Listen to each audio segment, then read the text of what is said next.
I would call it a like modern style of writing, in the sense of like the modern era now is all about retention and holding retention and doing that through just constant engagement and I don't know the word for it. I don't know either. I always think of like Mr. Beast videos. If you've ever watched a Mr. Beast video, it's like constant. One thing to the next thing to the next thing. You don't get bored. You don't have time to get bored. Yeah, you don't have time to get bored. You don't have time. It's like you want to know what's going on next. Yeah, there's just no breaks. It's always going. And I feel like Red Rising, although it's not super overwhelming, I don't think it is that kind of style in terms of like he doesn't give you much breaks. It's very like engaging the whole time, engaging the entire time, and for which could be like a plus or a minus depending on your personality and your mood.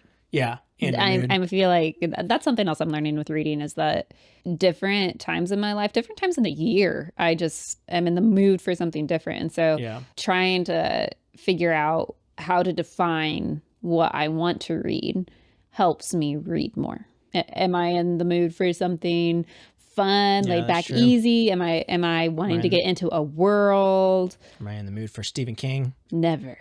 That's not fair. But yeah. Like what am I in the mood for right now? And defining that really helps.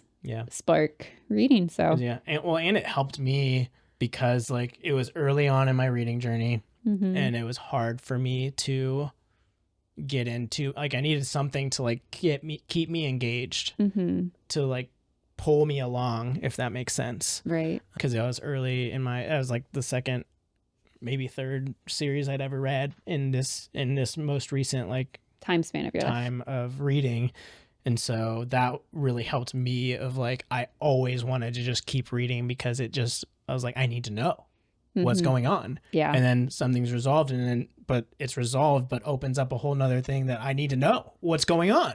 So it didn't let me off the hook. And because of that, I was able to just burn through it. And the amount of things, like if I had to list the amount of things that happen in each book is like, the amount of things that happen could fill like 3 books if he was like a slower writer and different style. But because of his style, the amount of stuff that happens in those books is just insane. So it depends on what mood you're in, because I always thought of it as a positive, but Brent Morgan on my fantasy football group chat, he always, like, we recommended it to him because he's a reader as well, and he read it and he almost saw it as like that was kind of a negative for him. He was like, I didn't really have a break to just process stuff, which I was like, didn't think about it that way. Because like at the chapter endings, he leaves almost every chapter is on like a cliffhanger that you need to keep reading for.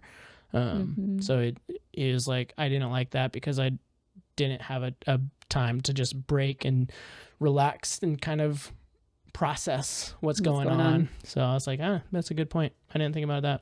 Yeah. So depends on your point of view.